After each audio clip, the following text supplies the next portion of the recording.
मैं रवि कुमार आप सभी व्यूअर्स का आपके चैनल फिजिक्स इजी पे स्वागत करता हूं और आप सभी को दीपावली मुबारक हो।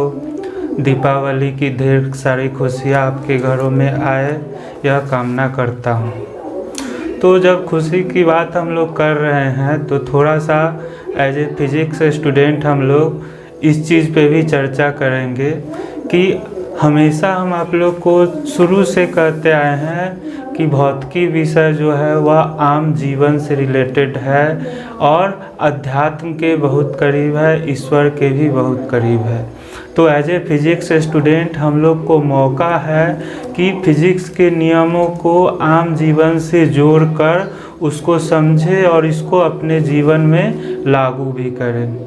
जैसे जब भी हम लोग खुशी की चर्चा करते हैं, जैसे दीपावली की खुशी अभी हम लोग मना रहे हैं, या जितने भी छोटे छोटे पर्व त्यौहार भारत में लगभग हमेशा होते रहते हैं, और यह हम लोग को मौका में देता है कि सब लोग मिलकर जीवन के निरस्ता से, उबाऊपन से उभर कर एक साथ आपस में मिलकर खुशियाँ मनाए, खुशियाँ बाँटे। तो हर कोई खुशी ढूंढता है अपने जीवन में, हर किसी को खुशी चाहिए, गम किसी को नहीं चाहिए। लेकिन भौतिकी हमेशा कहते हैं, भौतिकी क्या कहता है कि पूरा ब्रह्मांड रिलेटिव है, यानी कि पूरा ब्रह्मांड अपेक्षिकता के सिद्धांत पे आपका चलता है। यानी कि गम और खुशी अगर आपसे कहे कि दोनों में कौन बड़ा है, कौन अच्छा है, या अच्छाई या बुराई, क्योंकि दीपावली को हम लोग क्या मनाते हैं तो बुराई पर अच्छाई की विजय के रूप में भी मनाते हैं। आप लोग कहानी सुने होंगे कि दीपावली में क्या हुआ था कि रामचंद्र जी काफ़ी समय तक वनवास झेलकर कष्ट उठा के और फिर रावण से युद्ध करके उसको हरा के और जब वापस अयोध्या लौटे थे तो इस उपलक्ष्य में पूरा नगर को दीपों से सजाया गया था, खुशी मनाया गया था, और तब से हम लोग दीपावली का त्यौहार इसी तरह से मनाते आ रहे हैं। तो यह भी यहाँ पर देखना है कि खुशी मिलती कब है, यह ज़रूर है। हम में से हर किसी को खुशी चाहिए, तो खुशी मिलता कब है? तो खुशी मिलता है मेहनत से। यह चीज़ हमेशा अभी से अपने अंदर बैठा लीजिए कि अगर हम मेहनत करते हैं, छोटा छोटा लक्ष्य निर्धारित करते हैं जीवन में और उसको पूरा करते हैं, और छोटा लक्ष्य मतलब जिसको कि आप पूरा कर सकते हैं। एक आपका छोटे समय के लिए लक्ष्य, जैसे आज का दिन है, आज के लिए एक लक्ष्य रखे और उसको हम पूरा किए, और वही छोटा छोटा लक्ष्य मिलके हमारा लॉन्ग टर्म टारगेट भी पूरा करता है, लंबा समय का भी बड़ी उपलब्धि भी हम लोग को देता है। तो रामचंद्र जी इतना कष्ट झेले, इतना समय वन में बिताए, रावण से युद्ध किए, क्या क्या प्रयास किए, और तब जाके खुशी उनके जीवन में आया, और खुशी को देखिए कि हम लोग दीपावली के रूप में मना रहे हैं। बिल्कुल यही काम आप लोग भी अगर समझ जाइएगा कि आप छोटा छोटा लक्ष्य हर दिन का निर्धारित कीजिए और उसको कोशिश कीजिए कि पूरा करें। जैसे ही आप उसको पूरा कीजिएगा आपको अंदर से फील गुड शुरू हो जाएगा, आपको अंदर से वह खुशी मिलना शुरू हो जाएगा।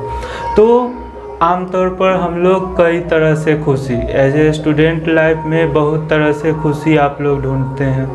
जैसे कि बहुत लोग है भौतिक वस्तु में खुशी ढूंढ रहा है, जैसे कार, गाड़ी, मोटरसाइकिल, या स्टूडेंट नहीं कहिए, आम आदमी का अगर कह लीजिए, तो वह खुशी जो भौतिक वस्तु का खुशी है बहुत ज़्यादा देर आप लोग को नहीं रहेगा।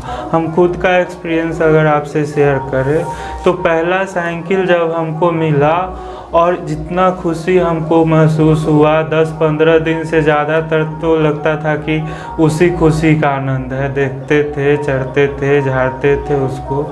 वही जब बाइक खरीदे तो खुशी ज़रूर होता है, ऐसा नहीं कहेंगे कि भौतिक वस्तु से खुशी नहीं मिलता है, खुशी हुआ, लेकिन अगर उस साइकिल की खुशी से तुलना करें तो उसका 50% भी हम नहीं मानेंगे। और जब कार खरीदे तो कार खरीदे तब भी खुशी हुआ, लेकिन वह 1-2 दिन के अंदर फिर नॉर्मल हो जाता है। यानी कि उसका भी आप कह लीजिए कि 25% भी कार में खुशी नहीं मिला। तो अगर आप खुशी की तलाश तो हर किसी को है, लेकिन खुशी का समीकरण समझिए कि खुशी और गम, या गम कह लीजिए या फिर कह लीजिए ऐसा समय जिसमें आप संघर्ष करते हैं, जिसमें मेहनत करते हैं। गम का मतलब क्या हुआ? कठिन समय है, आपको मेहनत करने के लिए प्रेरित करता है। और रिलेटिविटी का भी कंसेप्ट यही है कि अगर गम नहीं है तो खुशी का तो कोई मतलब ही नहीं है। अगर आपने परिश्रम करके कोई चीज़ प्राप्त किया, पसीना बहाया, तो वही खुशी है। और वह खुशी आप हर दिन प्राप्त कर सकते हैं। हर दिन अपना लक्ष्य रखिए, आगे की ओर बढ़िए, हर दिन आपको खुशी मिलता रहेगा। और यह माइंड से निकाल दीजिए कि प्योर खुशी या प्योर गम, एब्सोल्यूट खुशी एब्सोल्यूट गम कुछ नहीं होता है। जैसे हमेशा कहते हैं कि अच्छाई और बुराई यह कुछ नहीं है।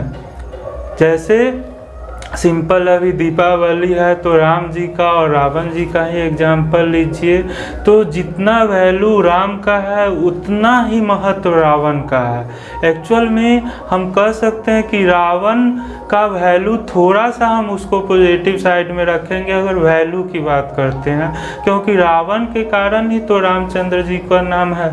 राम जी का नाम जान रहे हैं, रामचंद्र जी के गुणों को हम जान रहे हैं, उनकी उपलब्धि को जान रहे हैं। किसके कारण है?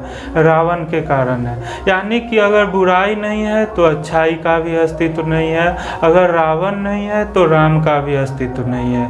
ठीक उसी तरह से अगर आप मेहनत नहीं करते हैं, संघर्ष नहीं करते हैं, कठिन समय नहीं बिताते हैं, तो खुशी भी आपको कुछ पता नहीं चलेगा। तो एक तो हम लोग चर्चा किए कि पहला चीज़ तो हर कोई खुशी चाहता है, तो खुशी और गम का अंतर बहुत सूक्ष्म है, केवल मेहनत का अंतर है।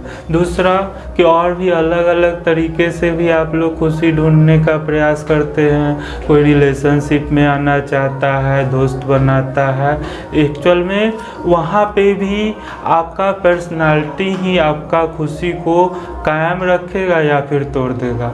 डायलॉग देखे होंगे सलमान खान का फिल्म का, एक बहुत अच्छा डायलॉग उसमें है कि आप लड़की के पीछे भागते हैं, लड़की पैसे के पीछे भागती है। क्या रीज़न है? बिल्कुल यह नेचुरल है, प्राकृतिक है।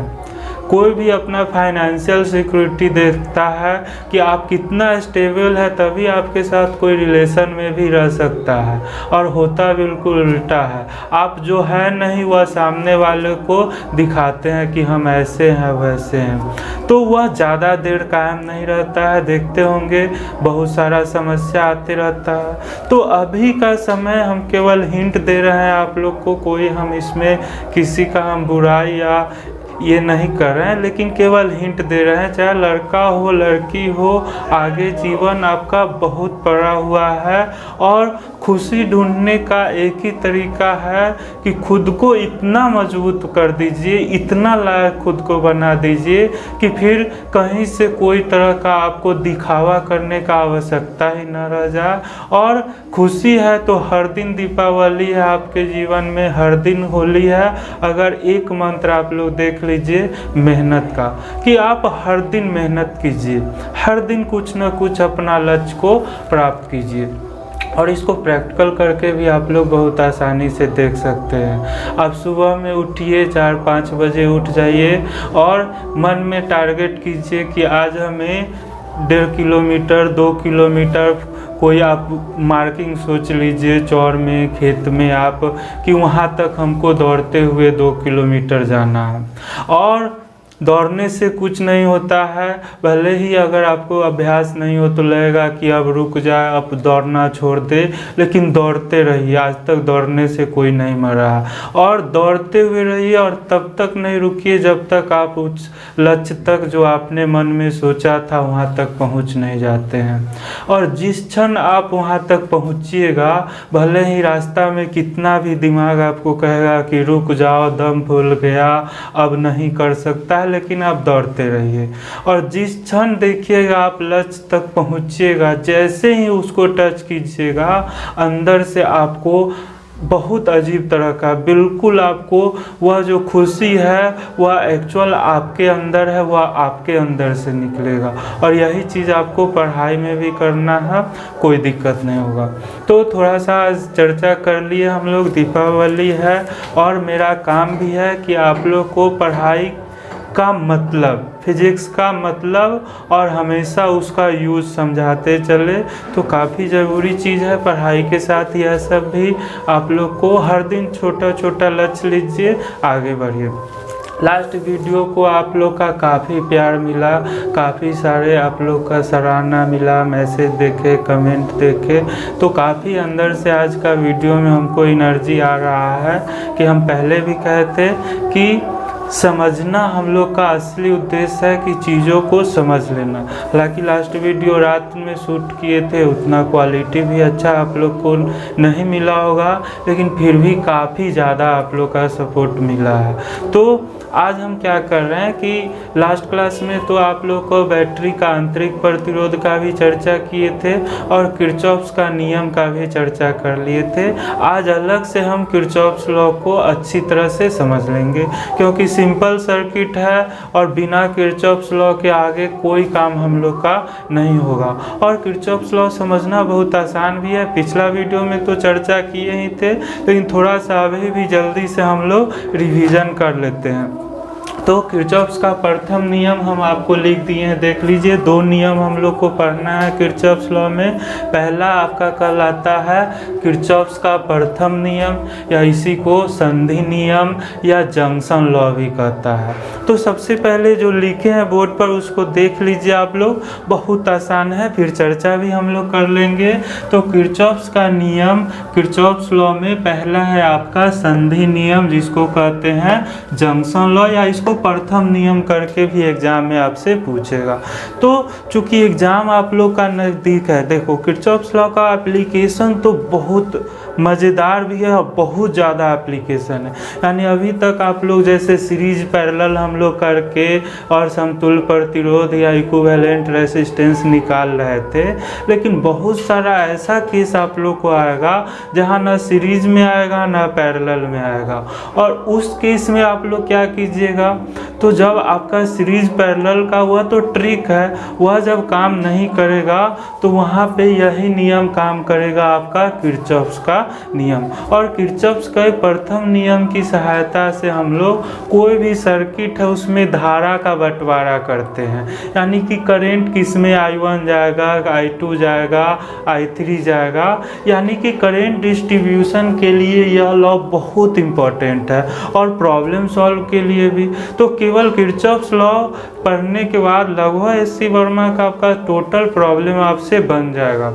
लेकिन थोड़ा सा समस्या हम लोग को कि समय का अभाव है और इंटर का एग्ज़ाम भी है, तो एप्लीकेशन भी हम आपको कोशिश करेंगे कि कुछ क्वेश्चन तो ज़रूर इसका एप्लीकेशन पर करवाएं, क्योंकि बहुत मज़ेदार है, बहुत इंटरेस्टिंग है। लेकिन पहले जल्दी से नियम का चर्चा हम लोग कर लेते हैं। तो पहला नियम देखो क्या कहता है कि किसी विद्युत परिपथ में किसी भी संधि, जिसको कि जंक्शन कहते हैं, पर मिलने वाली समस्त विद्युत धाराओं का बीजगणितीय योग यानी अलजेब्रिक सम शून्य होता है। और इसी को लिख रहा है सिग्मा I बराबर 0।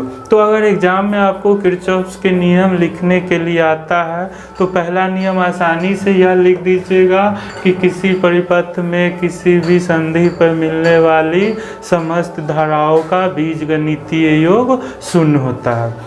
और इसके साथ एक चिन्ह परिपाटी भी आपको हमेशा ध्यान में रखना है कि संधि की ओर आने वाली धाराओं को धनात्मक यानी पॉजिटिव लेना है और संधि से दूर जाने वाली धाराओं को ऋणात्मक यानी कि निगेटिव लेना है। तो यह तो लिखने का काम है, इसको अच्छा से कर लीजिएगा। लास्ट वीडियो हमको लग रहा था कि थोड़ा सा क्लियर नहीं, हालांकि आ ही रहा था 240 या 360 पे तो क्लियर हो रहा था, लेकिन हम जान के थोड़ा सा कर दिए हैं क्योंकि चर्चा भी थोड़ा सा और हमको यहाँ पे करना है। तो यह नियम आपको याद करना बहुत आसान है। दूसरे तरीके से भी आप लोग इसको याद रख सकते हैं कि किसी संधि की ओर आने वाली समस्त धारा का योग बराबर होगा संधि से दूर जाने वाली धाराओं के योग के, यानी total incoming current is equal to total outgoing current. तो सबसे पहले आप लोग संधि को समझ लीजिए कि संधि या जंक्शन किसको कहते हैं। तो जंक्शन आप लोग सब लोग रेलवे जंक्शन का नाम तो अच्छी तरह से जानते होंगे। कहीं पे भी अगर कहते हैं, हर एक स्टेशन को जंक्शन नहीं कहते हैं। जंक्शन होने के लिए आपका शर्त क्या है कि कम से कम 3 तरह का, यानी कि 3 तरफ से रेलवे लाइन आके जहाँ पे मिलता है वही आपका जंक्शन कहलाता है। जैसे हाजीपुर जंक्शन हो गया, पटना जंक्शन हो गया, मुगल सराय जंक्शन हो गया।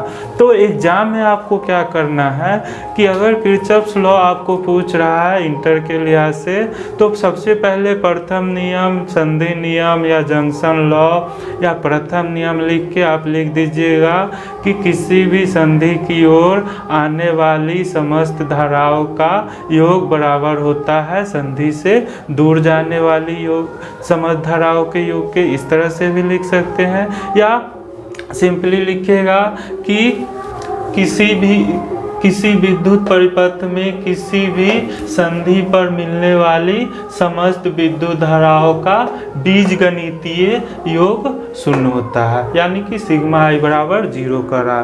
तो संधि सबसे पहले समझ लेते हैं, यह तो एकदम आसानी है।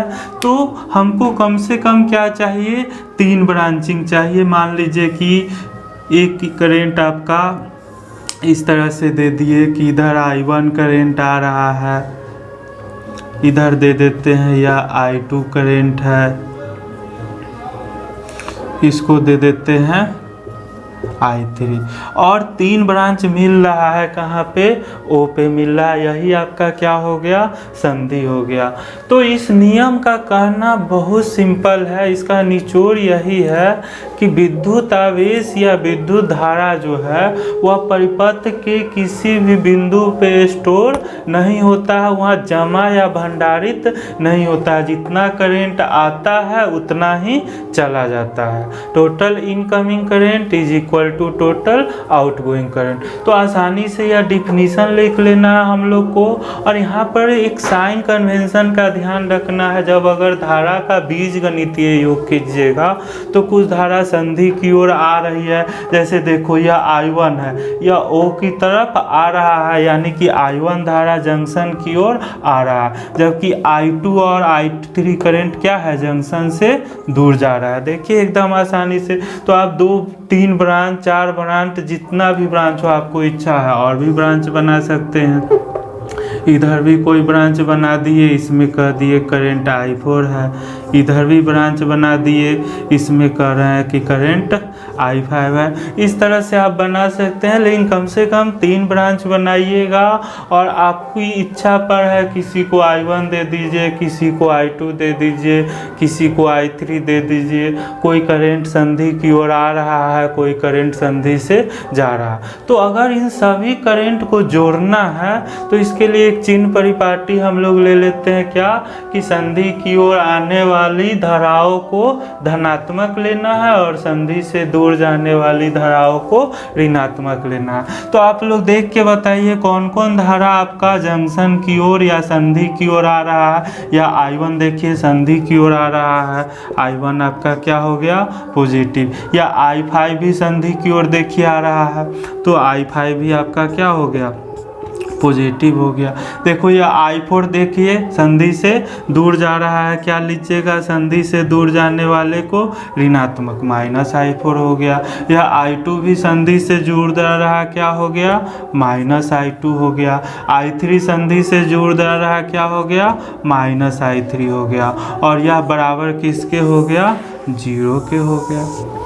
तो यही आपका किरचॉफ्स का प्रथम नियम है। इसको अगर थोड़ा सा अरेंज अगर करना चाहे तो यह I1 प्लस I5 और बराबर क्या हो जाएगा, निगेटिव वाले को उधर अगर भेज दे तो I2 -I2 है, उधर गया +I2, -I3 है, उधर गया +I3, -I4 है, उधर गया +I4। देख लीजिए। तो इसको इस तरह से भी हम लिख सकते हैं कि I1 प्लस I5 बराबर क्या हो गया, I2 plus I3 plus I4। तो I1 प्लस I5 क्या है, तो संधि की ओर आने वाली करंट है, और यह I2 I3 और I4, देखो I2 I3 I4 यह क्या है, संधि से दूर जाने वाला करंट है। तो इस तरह से भी लिख सकते हैं कि संधि की ओर आने वाली धाराओं का योग बराबर होता है संधि से दूर जाने वाली धाराओं के योग के। Total incoming current is equal to total outgoing current. Junction समझा ही दिए हैं, कोई भी आपको कम से कम कितना चाहिए, तो एटलीस्ट 3 ब्रांच जहाँ पे मिल रहा है वही आपका जंक्शन हो गया। अगर करंट I1 इधर आ रहा है, I2 इससे दूर जा रहा है, I3 अगर दूर जा रहा है, तो समधारा का बीजगणितीय योग चिन्ह परिपाटी क्या कहता है, तो संधि की ओर आने वाले करंट को पॉजिटिव लीजिए। I1 संधि की ओर आ रहा है, I1 आपका पॉजिटिव हो गया, I2 दूर जा रहा है निगेटिव हो गया माइनस I3, और I3 भी देखो संधि से दूर जा रहा है माइनस I3, और सभी का बीजगणितीय योग क्या हो गया 0। यही आपका किरचॉफ्स का प्रथम नियम है, और इसका एप्लीकेशन है तो बहुत सिंपल ही, लेकिन अगर करंट डिस्ट्रीब्यूट जहाँ पे सीरीज पैरेलल को हम लोग अप्लाई नहीं कर पा रहे हैं, वहाँ पे इस नियम का यूज हमको बहुत हेल्प करने वाला। तो इस चीज़ को अच्छा से आप लोग देख लीजिए। और अब जस्ट हम आगे किरचॉफ्स का द्वितीय नियम हम लोग पढ़ेंगे, जिसको कि लूप लॉ भी कहता है, यानी कोई बंद परिपथ है। जैसे विस्थापन में आप लोग पढ़े होंगे कि एक बिंदु से चलते थे और वापस उसी बिंदु पे आ जाते थे, तो विस्थापन क्या हो जाता था, शून्य हो जाता था। और हमेशा आपको कहे हैं कि पूरा फिजिक्स आपका क्या कौन डील करने वाला है, विद्युत विभव डील करने वाला है, यानी किसी बिंदु पर का विभव पोटेंशियल काफ़ी अच्छा से चर्चा हम लोग कर चुके हैं। आप लोग वीडियो विद्युत विभव का जरूर टोटल वीडियो देखिएगा। तो वही चीज़ आपका सेकेंड में है कि अगर कोई लूप है, कोई बंद लूप है इस तरह से R1 R2 R3, इसमें आपका कहीं पे बैटरी भी दे रहा है, एक सिंपल हम कर रहे हैं, कहीं पे बैटरी डाल दिया है xi1 xi2 इस तरह से। और मान लो कि कोई एक बिंदु से आप चलना शुरू किए, और चाहे आप घड़ी के सुई की दिशा में चले या विपरीत दिशा में चले, और वापस उसी बिंदु पर आ गए, तो बिंदु ए से चलना शुरू किए थे और वापस ए पर ही आ गए, यानी टोटल विभव ह्रास क्या होना चाहिए, शून्य होना चाहिए। कंडीशन क्या है, किसी भी बंद परिपथ में उसी को लूप कहता है या हिंदी में पास कहता है। तो किसी भी बंद परिपथ में अगर किसी बिंदु से चलना शुरू करते हैं और वापस उसी बिंदु पर आ जाते हैं, तो कुल विभव ह्रास क्या होता है, शून्य होता है। काफ़ी इंटरेस्टिंग है, जस्ट हम लोग आगे इसका चर्चा करेंगे। तो अभी इसको मिटा देते हैं। एक चीज़ और आगे बढ़ने से आप लोग पहले देख लीजिए, अच्छा से चर्चा हम कर चुके थे कि कोई बैटरी है और बैटरी का EMF मान लीजिए कह देते हैं हेक्साई है। तो अगर एक आदर्श बैटरी है, याद रखिएगा कि आदर्श बैटरी का आंतरिक प्रतिरोध क्या होता है, शून्य होता है। इस तरह से आपको बैटरी दिखाएगा। ध्यान रखिएगा कि यह बड़ा वाला प्लेट जो है यह क्या है, पॉजिटिव है, और छोटा वाला प्लेट आपका क्या है, निगेटिव है। अच्छा से यहाँ पे समझ लो बैटरी का सिंबल किस तरह से दिखा रहा है, तो इस तरह से। और साथ में आपको क्या रहेगा, तो इसका आंतरिक प्रतिरोध अगर बैटरी का R है, तो इसी के साथ स्मॉल वाला प्लेट के साथ देखिए या स्मॉल r अटैच कर देगा। तो यह परिपथ चूंकि हम लोग को पढ़ना है, सारा फिजिक्स संकेत का खेल है, तो यह सिंबल अच्छा से समझ लो। इस तरह से एक बड़ा लाइन है, छोटा लाइन है, यहाँ हेक्साई दे दिया। यह हेक्साई क्या है, बैटरी का विद्युत वाहक बल है। और बैटरी का आंतरिक प्रतिरोध को देखिए स्मॉल r से दिखा रहा है, या आपका नॉर्मल सेल का डायग्राम इस तरह से मिलेगा। और साथ में आप लोग को देखिएगा कि यह छोटा वाला प्लेट से और बड़ा वाला प्लेट की ओर इस तरह से तीर का चिन्ह आपको दिखाई दे देगा, छोटा से बड़ा की ओर। और यह वास्तव में क्या बताता है, विद्युत वाहक बल की दिशा, कि बैटरी के अंदर, प्लेट के अंदर क्या होगा, तो कोई यूनिट पॉजिटिव चार्ज को बैटरी क्या करेगा, तो इस प्लेट से खींचकर यहाँ तक ले जाएगा और निगेटिव से पॉजिटिव तक ले जाने में बैटरी द्वारा किया गया कार्य क्या हो जाएगा, एक्साई हो जाएगा। यानी एकांक धन आवेश को बैटरी के अंदर ऋण प्लेट से धन प्लेट तक ले जाने में बैटरी द्वारा या बैटरी के मटेरियल द्वारा किया गया कार्य क्या कहलाता है, बैटरी का विद्युत वाहक बल एक्साई कहलाता है। और सेल का आंतरिक प्रतिरोध काफ़ी चर्चा किए थे कि जिस तरह से चालक से धारा प्रवाहित होगा तो धारा के मार्ग में विरोध उत्पन्न होता है,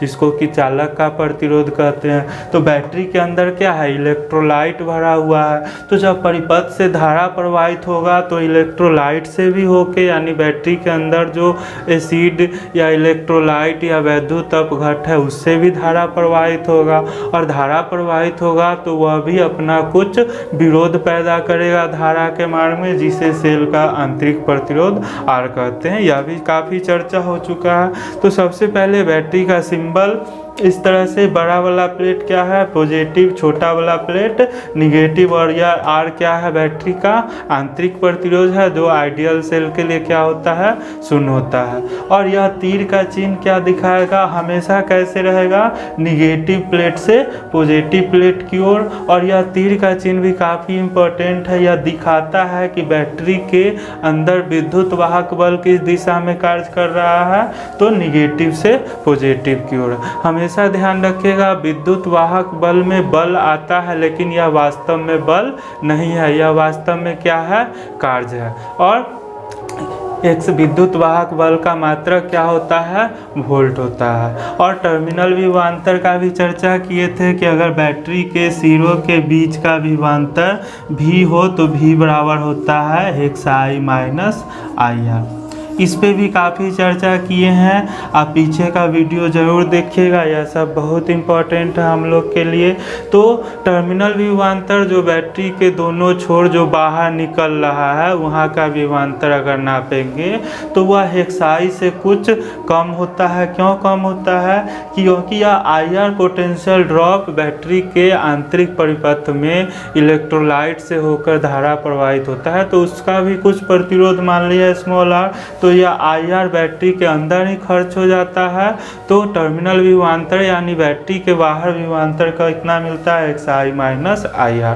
और अगर धारा प्रवाहित नहीं हो रहा है, I अगर 0 है, तब V बराबर क्या होता है, XI। यह सब काफ़ी डिटेल में हम लोग चर्चा किए हैं, बहुत आसान है, केवल ज़रूरत है कि एक बार अच्छा से आप लोग देख लीजिएगा। तो किरचॉफ का प्रथम लॉ हम लोग कर लिए हैं अच्छा से, सेल का फिगर भी आप लोग को समझा दिए हैं। यहाँ पे थोड़ा सा और चर्चा करेंगे, आगे तो करेंगे ही, कि अगर मान लो कि कोई परिपथ में हम चल रहे हैं और मिल गया हमको कोई बैटरी, ध्यान से, जैसे जा रहे हैं कहीं पे गड्ढा मिल गया आपको, या कहीं पे आपको पहाड़ मिल गया, चढ़ाई मिल गया, ठीक उसी तरह से मान लो कि कोई परिपथ है हम, और इस तरह से धारा इस तरह से बह रहा था और पर चलते हुए हमको और इस तरह से मिल गया बैटरी। तो अब बैटरी को आप पार कीजिएगा, सारा खेल कौन कर रहा है बता दिए हैं, पोटेंशियल ड्रॉप या विभव कर रहा है। तो अगर बैटरी को अब पार करना है तो देखो, यह पॉजिटिव प्लेट से कहाँ जाइएगा, निगेटिव प्लेट पे जाइएगा, यानी उच्च विभव से निम्न विभव पर जाइएगा। तो विभव में क्या होगा, ह्रास होगा। तो याद रखिएगा, जब भी विभव में ह्रास होगा तो यह जो पोटेंशियल ड्रॉप XI है उसको विभव ह्रास होगा, पॉजिटिव लीजिएगा। हमेशा याद कर लीजिए कि जैसे ही पॉजिटिव से निगेटिव पे जाएगा पोटेंशियल ड्रॉप XI आपको क्या लीजिएगा, प्लस XI। जबकि अगर इधर से इधर आते, मान लीजिए इधर से आप चलते हुए कोई परिपथ में और निगेटिव से पॉजिटिव पर आते, तो क्या होता, लोअर से हायर पर आ रहे हैं, यानी विभव में वृद्धि हो रहा। तो जब भी विभव वृद्धि होगा XI आपको क्या लेना होगा, निगेटिव, यानी कि माइनस XI। तो निगेटिव से पॉजिटिव पे जाइएगा, यह क्या हो जाएगा, माइनस एक्स आई, पॉजिटिव से निगेटिव पे जाइएगा यानी विभव ह्रास हो रहा है, हाई से लो में गए, जब भी विभव ह्रास होगा क्या लेना है आपको, धनात्मक लेना है प्लस एक्स आई। दूसरा तरीका लास्ट वीडियो में भी चर्चा किए थे कि यह जो तीर का चिन्ह है और आप परिपथ में चल रहे हैं और तीर गड़ गया, जैसे ही करेजा में तीर गड़ा मतलब क्या हो गया, ईश्वर को प्यारा हो गया, ईश्वर के पास चला गया, मतलब क्या हो गया, पॉजिटिव हो गया। तो हमेशा याद रखिएगा अगर पार कर रहे हैं, तीर कर रहा है और तीर हमेशा कैसे रहेगा, निगेटिव से पॉजिटिव की ओर किसी भी सेल में, तो तीर गड़ गया मतलब पॉजिटिव हो गया, एक्स आई को आपको पॉजिटिव लेना है। और अगर इधर से इधर आए तीर आपको नहीं गड़ा मतलब आप निगेटिव हो गए, तो इधर निगेटिव से पॉजिटिव पे जब भी आप निगेटिव प्लेट से पॉजिटिव प्लेट पे आइएगा यह क्या लेना होगा, ऋणात्मक लेना होगा, माइनस एक्स आई लेना होगा। तो इस तरह से भी आप याद रख सकते हैं। तो यह चर्चा हम अभी यहाँ पे थोड़ा सा कर ही लिए हैं, सेकेंड लॉ लिख देते हैं जल्दी से और उसको भी देख लेते हैं।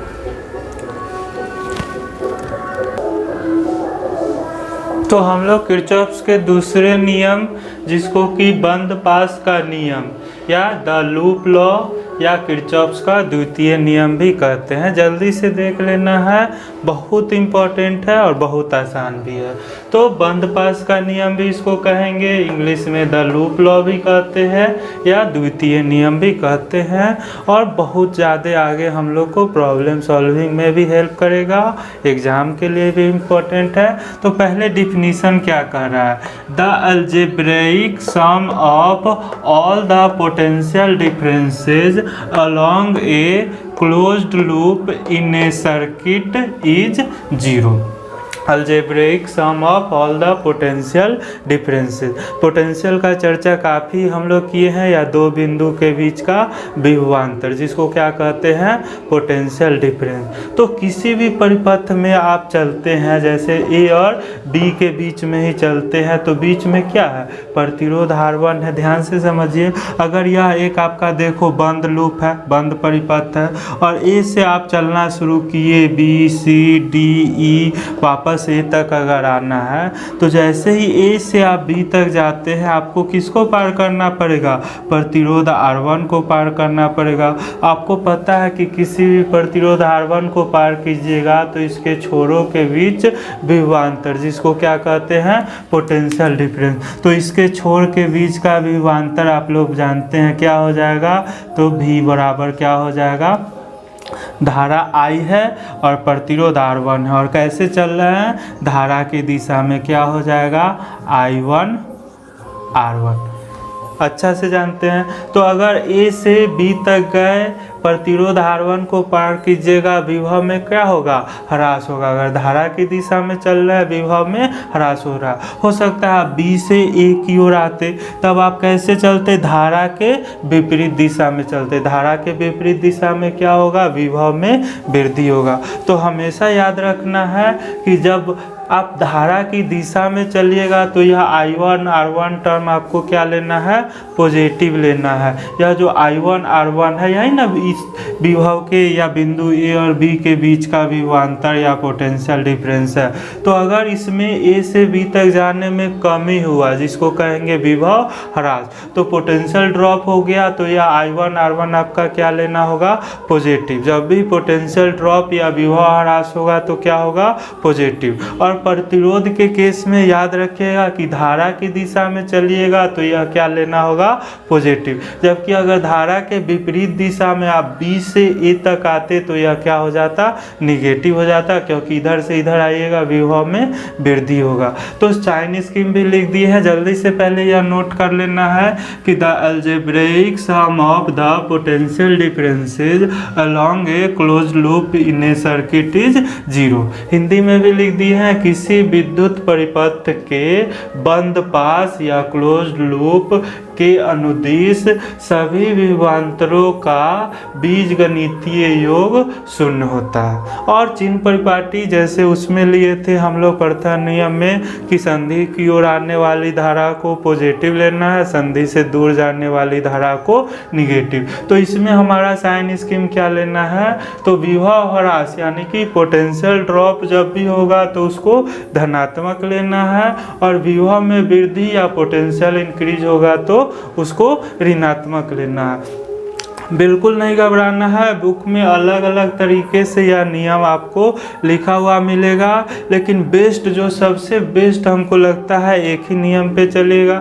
जैसे कहीं पे लिख देगा कि सभी IR टर्मों का योग शून्य होता है, तो वह भी ठीक है, लेकिन वह इसी से निकलेगा। असली डील कौन कर रहा है, पोटेंशियल कर रहा है, पोटेंशियल डिफरेंस को समझ रहे हैं। तो यह सबसे स्टैंडर्ड फॉर्म हुआ कि टोटल पोटेंशियल डिफरेंस का योग निकालेंगे और वह क्या होगा, तो अगर बंद लूप है तो शून्य होगा।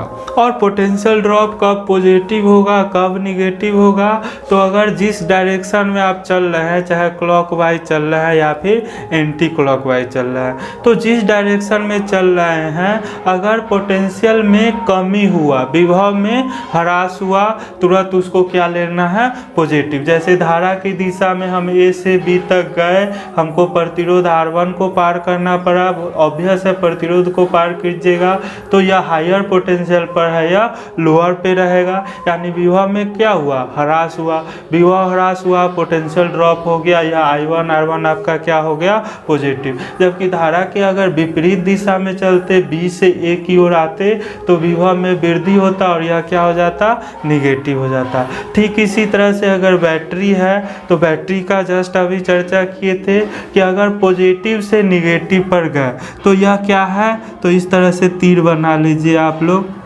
जनरली तीर बना हुआ ही रहता है छोटा से बड़ा की ओर। कैसे तीर रहता है, छोटा से बड़ा की ओर, और यह किसकी दिशा बताता है, EMF की दिशा बताता है। तो मान लो कि प्रतिरोध को पार करना एकदम आसान है, अच्छा से समझ लीजिए कि प्रतिरोध को पार किए तो धारा के दिशा में पार कीजिएगा, I1 R1 क्या लेना है, पॉजिटिव। और धारा के अगर विपरीत चल के पार कीजिएगा, I1 R1 आपको क्या लेना है, निगेटिव। अच्छा से माइंड में डाल लीजिए। दूसरा चीज़ कि बैटरी को पार करेंगे तब क्या होगा, तो अगर देखो बैटरी है, यह बिंदु D है या C है, यानी आप चलते हुए आ रहे हैं और आपको बैटरी को पार करना है, तो बैटरी को पार कीजिएगा, या तो तीर गड़ गया मतलब भगवान को प्यारा हो गया, मतलब पॉजिटिव हो गया, या दूसरा तरीका क्या याद रखना है, तो यह क्या है, बड़ा वाला प्लेट है पॉजिटिव, छोटा वाला निगेटिव, तो प्लस से माइनस पर गए, विभव में ह्रास हुआ, विभव में ह्रास होगा, क्या लेना होगा, I1 पॉजिटिव। और अगर इधर से इधर आते, अच्छा से फोकस कीजिए, अगर निगेटिव से पॉजिटिव पे आते तब क्या हो जाता, तीर आपको नहीं करता, या निगेटिव से पॉजिटिव पर गए, विभव में वृद्धि हुआ, विभव में वृद्धि को क्या लेना, हमेशा निगेटिव क्या हो जाता, -XI1 हो जाता। तो यह अच्छे से समझ लेना है।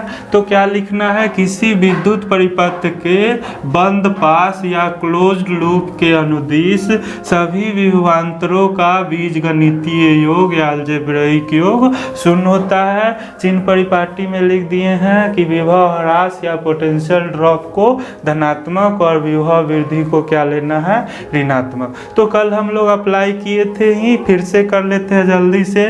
मान लो बिंदु A से चलना शुरू कीजिए और क्लॉकवाइज ही अगर चलते हैं B C D E F होते हुए वापस कहाँ जाना है, बिंदु A पर, यानी बिंदु A से चलिए और वापस बिंदु A पे ही आ जाइए। तो जितना भी पोटेंशियल ड्रॉप है सबको आप लोग नोट करते जाइए। अगर A से देखिए B पर जाते हैं, A से B पर गए, किधर गए, तो करंट I1 आपका धारा की दिशा में चल रहा है, धारा की दिशा में अगर प्रतिरोध R1 को पार कीजिएगा, विभव ह्रास क्या हो गया, I1 R1। और चूंकि धारा के दिशा में विभव क्या होता है, ड्रॉप होता है, पोटेंशियल ड्रॉप होता है, तो यह I1 R1 आपका पॉजिटिव हो गया। अब A से चल के B पर पहुंच गए, अब B से वापस कहाँ गए, C पर। तो यहाँ भी देख लो करंट I2 आपका नीचे की ओर जा रहा है, यानी कि आप कैसे चल रहे हैं, धारा की दिशा में। तो धारा के दिशा में या R2 प्रतिरोध के अलॉन्ग विभव ह्रास क्या हो जाएगा आपका,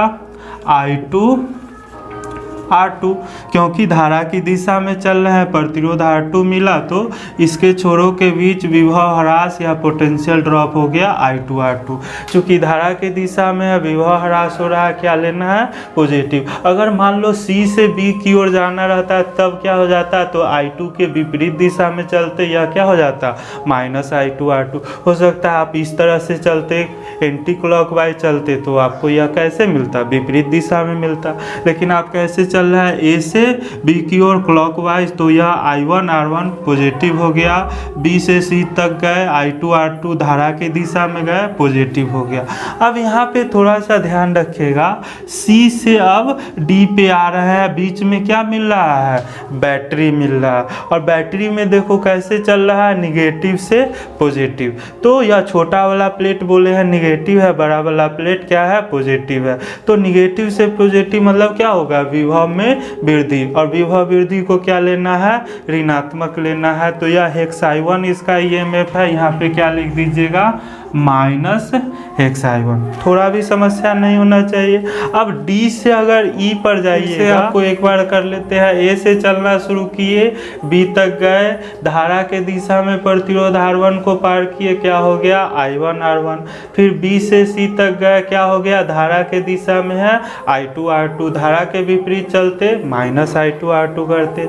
अब बैटरी को पार किए C से D तक आने में, तो निगेटिव से पॉजिटिव पर गए, विभव में वृद्धि हो रहा है, xi क्या हो गया आपका, निगेटिव हो गया। जब भी विभव में वृद्धि होगा या तीर नहीं करेगा, इसको क्या लेना है, निगेटिव लेना है। अब D से वापस E पर जा रहे हैं, यहाँ से यहाँ गए, तो यह रेजिस्टेंस R3 को पार किए, तो करंट I3 है और करंट की दिशा में चल के R3 को पार किए, तो इसमें पोटेंशियल ड्रॉप D और E के बीच क्या हो गया, I3 R3। अब वापस अब इस ब्रांच में देख लो, E से F की ओर जा रहे हैं, यहाँ पे देखो करंट जो I4 है यह क्या है आपके, आप चल रहे हैं ऊपर की ओर और यह आपके विपरीत दिशा में आ रहा है। यहाँ पे I4 R4 आपको क्या लेना होगा, निगेटिव लेना होगा, धारा के विपरीत चल रहे हैं। तो क्या हो जाएगा, -I4 R4।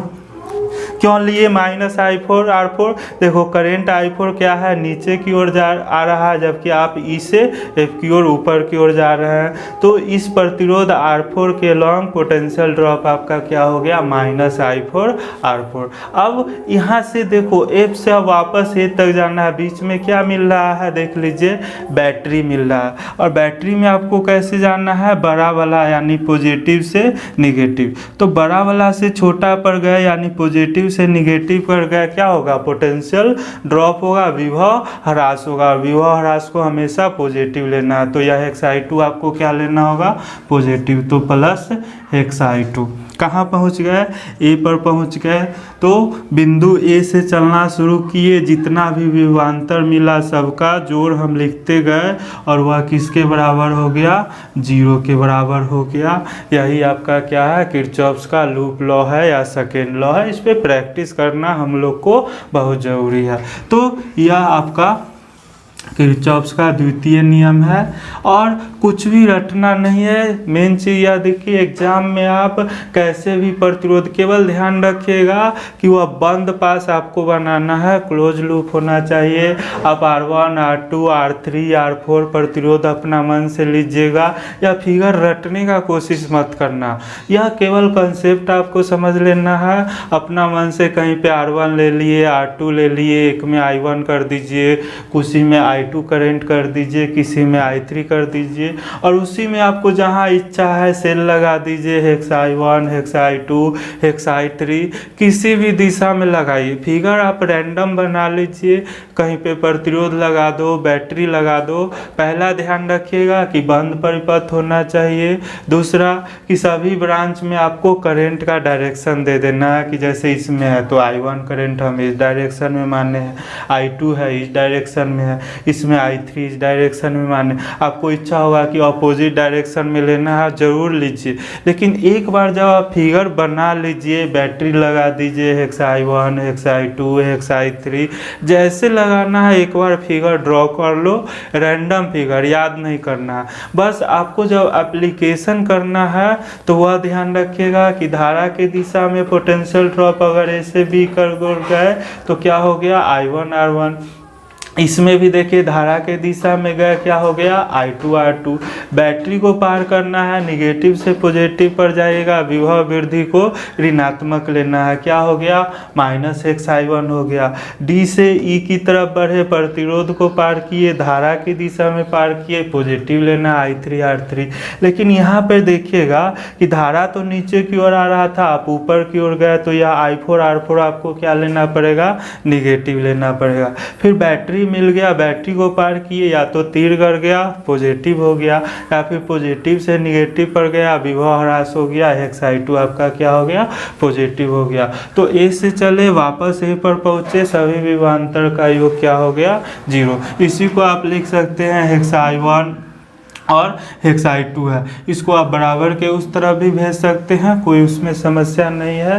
तो यहाँ तक हम पहले भी चर्चा किए थे, आज फिर से आप लोग को चर्चा कर दिए हैं, काफ़ी महत्वपूर्ण है और इसका एप्लीकेशन भी हम करेंगे, लेकिन वीडियो अभी थोड़ा सा लंबा हो जाएगा, आज यहीं तक रहने देते हैं। और चूँकि अब हम फ्री हो गए हैं, सारा बेसिक टर्म कर लिए हैं, अब सेलों का सम्मोहन हो, प्रॉब्लम वगैरह हो, और जल्दी से हमको अल्टरनेटिंग करंट में जाना है, LR सर्किट, CR सर्किट, वह सब पढ़ेंगे। लेकिन यह कंसेप्ट बहुत इम्पोर्टेंट है, अच्छा से आप लोग याद कर लीजिए। और आप लोग का होमवर्क हम दे रहे हैं कि हम क्लॉकवाइज चले हैं, यानी ए से धारा की दिशा में चले हैं, आप क्या चलिए एंटी क्लॉकवाइज चलिए, यानी ए से इस तरह चलना शुरू कीजिए, AECB और वापस ए तक आइए, और जितना भी विभव ह्रास होता है उसको लिखिए। अगर एंटी क्लॉकवाइज आप चलिएगा, जल्दी से अगर देख लेते हैं, अगर ए से आप इधर की ओर चलना शुरू की, अब मान लो हम ए से इसी डायरेक्शन में एंटी क्लॉकवाइज चलते हैं, क्या होगा, सबसे पहले बैटरी मिल गया, और कैसे जा रहे हैं तो निगेटिव से पॉजिटिव, विभव वृद्धि हो रहा है, तीर नहीं कर रहा है, हेक्स I2 क्या होगा का निगेटिव होगा, माइनस हेक्स I2। अब देखो यहाँ R4 है, R4 कैसे चल रहे हैं तो धारा की दिशा में आप चल रहे हैं, क्या हो जाएगा यह पॉजिटिव, यानी क्या हो गया I4 R4 हो गया। अब यहाँ तक पहुँचेगा, अब यहाँ से इधर देखेगा तो अब देखो यह I3, आप जा इधर है, I3 इधर आ रहा है, यह क्या हो जाएगा निगेटिव, क्या हो गया माइनस I3 R3। यहाँ तक पहुँचेगा, अब देखो बैटरी मिल गया, अब बैटरी में पॉजिटिव से निगेटिव पर जाएगा, तीर गड़ जाएगा, तीर गड़ेगा मतलब पॉजिटिव, या फिर बड़ा वाला से छोटा पर जाएगा, पोटेंशियल ड्रॉप हो रहा है, हेक्स I1 आपका क्या हो गया पॉजिटिव हो गया, तो प्लस हेक्स I1 हो गया। बहुत आसान है, देखिए यहाँ पहुँचेगा, अब यहाँ से इधर जाइएगा, वापस देख लीजिए कि यह धारा I2 आपके विपरीत दिशा में आ रहा है, क्या लीजिएगा माइनस I2 R2। यहाँ तक पहुँचेगा, अब यहाँ से अब इधर ए तक आने के लिए चलेगा, अगेन आपको करंट उधर जा रहा है, यह भी आपका क्या हो जाएगा निगेटिव, माइनस I1 R1। ए पर पहुँच गए, सभी विभवांतरों का बीजगणितीय योग क्या कर देना है, शून्य कर दिए, इतना बराबर 0 कर दिए। तो यह कैसे चले, एंटी क्लॉकवाइज चले, या कैसे चले आप लोग, तो यह क्लॉकवाइज चले थे, दोनों के इसमें सेम रिजल्ट है, यह इक्वेशन और यह इक्वेशन कोई अंतर नहीं है, यह कंसेप्ट बहुत ज़्यादा आप लोग को आगे हेल्प करेगा। तो आज का वीडियो इतना ही रहने देते हैं, अच्छा से दीपावली मनाइए, और फिर हम लोग आगे सेलों का समूहन भी करेंगे, लेकिन पहले कुछ प्रॉब्लम भी आप लोग को इसका एप्लीकेशन भी बताएंगे, बहुत मज़ा आएगा आप लोग को। तो यहाँ तक रहने देते हैं, धन्यवाद।